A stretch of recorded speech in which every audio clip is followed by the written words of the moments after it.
A couple of years ago, a brand called Zero Gravity was introduced to the world and caught the attention of the Gunpla community. It was this high resolution third party Gundam that was said to be based on the Forbidden Gundam.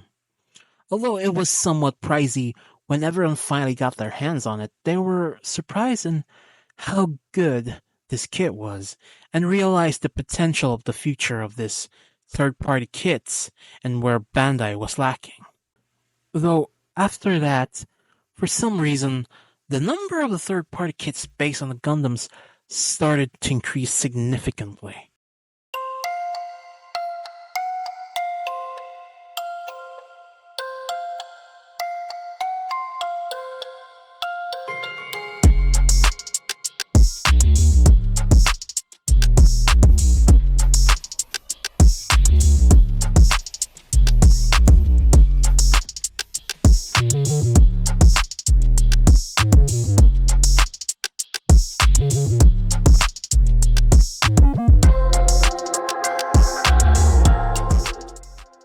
So how did this happen?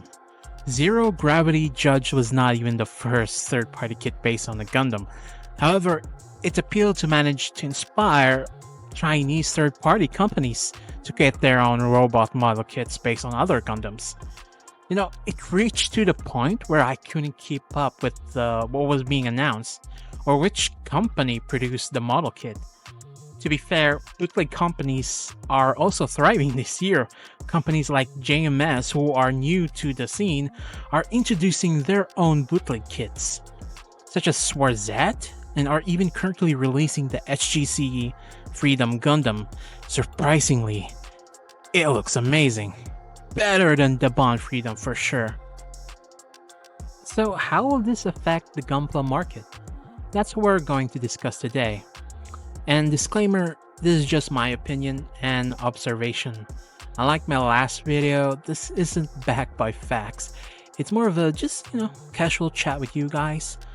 But if you have other reasons as well, or something to add, leave it on a comment section below. I really like to read it. So I'll divide this video into 3 chapters to explore the reasons behind the current state of the market today.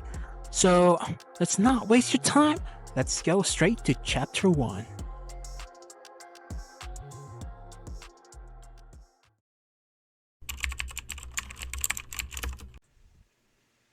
Burnout. If you've been building Gunpla for a long time, you may find your passion for it fades as you get older and take on more responsibilities in your life. Building Gunpla just isn't the same as it used to be. So you might turn to different model kits like Figure Eyes, Zoids, Macross sounds cool. But what if you still want a Gundam?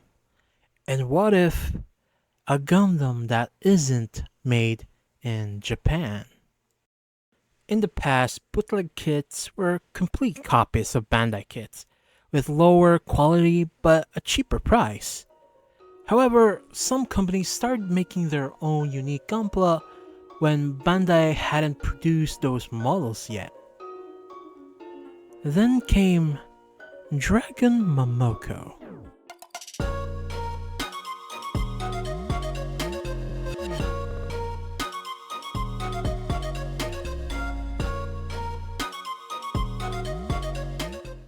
Back in 2012, they released kits that were slightly different from Bandai's, adding their own spin to the designs. I have to say, I kinda prefer some of their kits compared to Bandai's.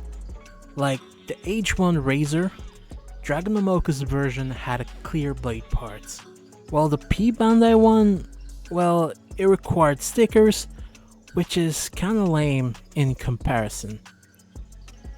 But out of nowhere, Dragon Momoko started making amplified or this high resolution master grade Gundam models that were very different from Bandai's. They transformed the metal build figures into model kits. Then they revealed they were making kits that hadn't existed before.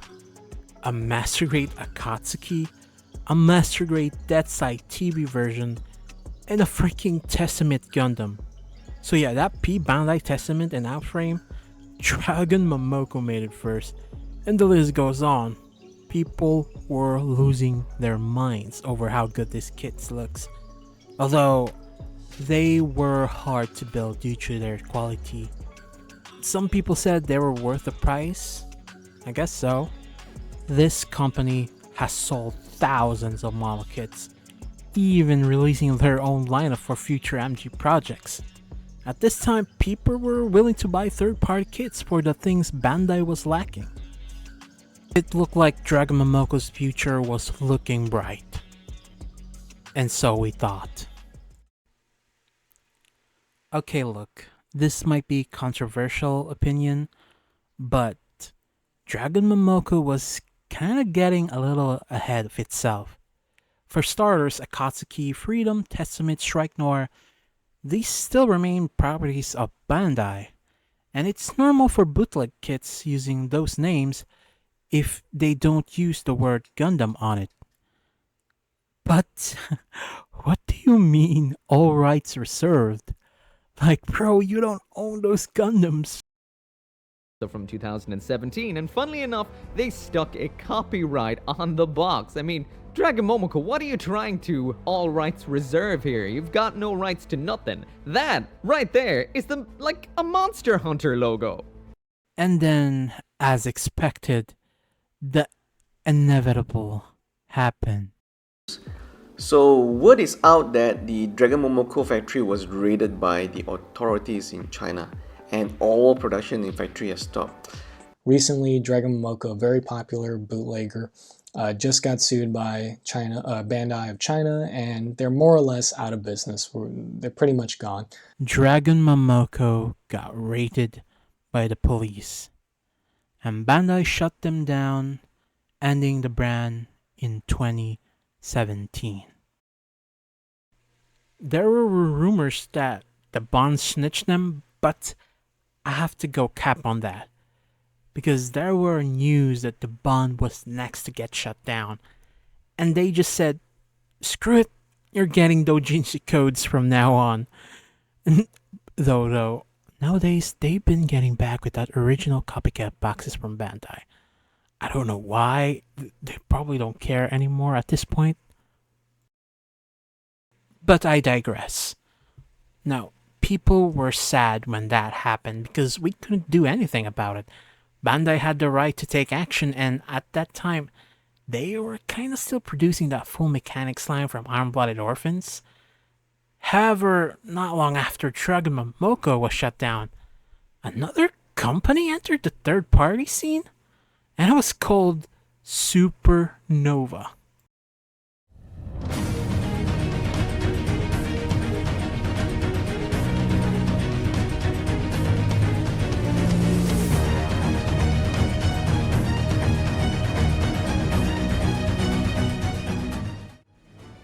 The plan was simple. Their first lineup was the Gundam Wing Endless Waltz Master Grades. Unlike Dragon Momoko, which amplified the Gundams, Supernova took it even further. Like making them less accurate to the anime, they added more guns and bullets to heavy arms, like enhanced version of the Igel ornaments, Wing Zero with the Messer Zorg, and even altered Dead Sight's colors. The boxes were more minimalistic this time, and they didn't include the all rights reserved, thankfully. Yes, these were still bootleg versions of the original Gundams, but with their own unique twist. Bandai could still sue them and likely win, but the model kits were almost unrecognizable and very different from the original. And at that time, some P-Bandai kits like Heavy Arms hadn't been released yet. Look, I'm no law expert, so let's leave it at that. Now this time Supernova also did with the same with Zoids, which honestly deserve its own video, but at this point, third-party kits were selling like crazy, and the new third-party companies were constantly merging with innovative designs, taking things to even greater heights. Look, I know you probably have questions about how this connects to zero gravity craze. Well, this is it. this was the moment when model kit builders and collectors' tastes started to change. The hype train for Zero Gravity Judge was insane. This kit was already a topic of discussion on social media a year before its release. The impact it had afterward was incredible, man.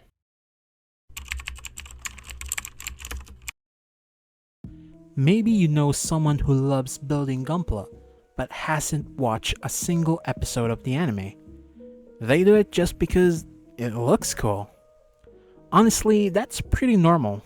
Actually, that statement can be applied to everyone. Gundam is a huge universe that has been around since 1979, and not everyone can easily commit to watching a 50-episode anime. If you ask me, I would still recommend watching the anime because it's part of the overall experience. But yes, some people have slight knowledge of Gundam, some are really good at painting Gunpla, and some are just downright clueless. However, it's Gunpla. As long as you're having fun, it doesn't really matter. For me, as some of you know, I'm far from an expert on Gundams myself. Look, I've been building this advanced Zeta kits, but to this day I have no idea what it's all about. I just think the redesign of the UC kits looks amazing.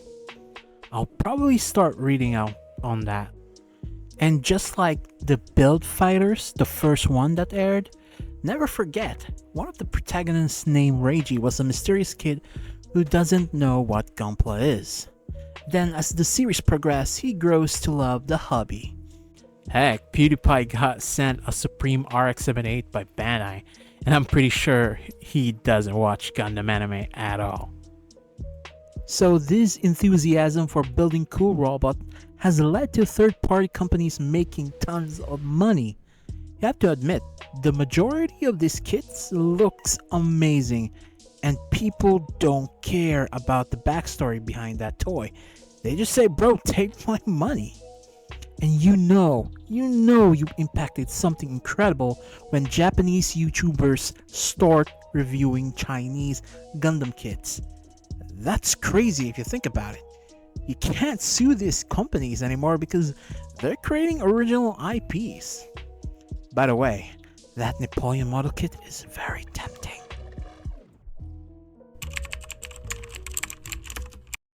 The market and consumer dynamics in the model kit industry are evolving rapidly. When a very cool third-party kit is released that matches the Bandai quality, we often hear the term Bandai killer. If you have asked me last year, especially after my video about the third-party Stargazer, aka Glory, I would have agreed that they are Bandai killers.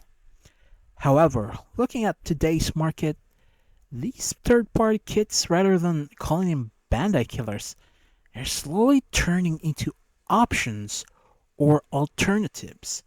For example, the Thunder and Size Grace is an excellent kit, arguably 100 times better than the Asmodee. But if a consumer specifically wants Asmodee, they will choose Bandai, because even if Thunder and Size is based on Asmodee, they are still different model kits. As I mentioned in the first chapter, every builder will experience burnout with Gunplas, and this was particularly crucial during the pandemic when there was a shortage of plastic model kits. Many Gunplas were not available, but you know what was available? The freaking Supernova Hunt and Kill. Look, okay, Bandai isn't going anywhere anytime soon. Even this year, there are hundreds of new releases. While many people don't care about the anime, a majority of us know why we love Gundam and where that passion originated. Whether it was during our childhood or adulthood, Studio Centers has created a universe that we can experience every new Gundam series. Bandai's legacy is built on more than just plastic model kits. It's just built on a rich tapestry of stories and characters that have captured our imagination for decades. The magic of Gundam lies in the ability to evolve while staying true to its roots, offering something for both longtime fans and newcomers alike. So, while the third-party kits provide exciting alternatives, our love for Gundam and Bandai's innovative spirit will keep this hobby thriving for years to come. If you want to know the real Bandai killers, they've been here since day one. Bootleg version and complete copies of the original Bandai Gunplas. As I mentioned in my last video, these bootleg companies are evolving and using premium Bandai releases to their advantages. And I have to say, they're getting better at it. A bootleg premium Bandai kit can certainly hurt Bandai. For example, when popular kits like Dead Sight and Altron are released as P Bandai, it drives the price higher, of course. And don't even get me started to the LBX becoming P Bandai. That is just low, man. But when these kits get bootleg, which do you think will sell more? The answer is obvious. But is it possible that Bandai could get outsold by bootleg companies? I'm confident that it's not happening anytime soon. Unlike Transformers, which are pretty much getting outdone by the Chinese market in terms of toy quality, Bandai is in a different position.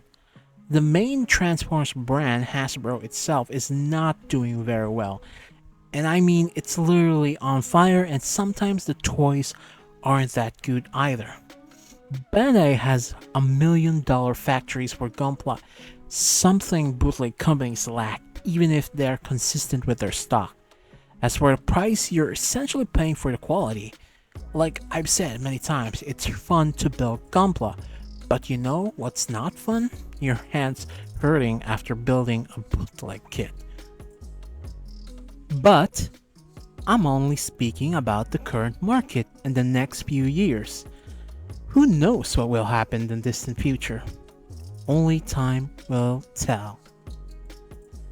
However, I want to end this video on a positive note. The market for Bandai and third-party companies are now considered direct competitors, and that's beneficial for us consumers. Whichever we choose, whether it's official Bandai kit or a third-party alternative, we can be happy knowing we have options and that the hobby we love continuously evolving and improving. Wow.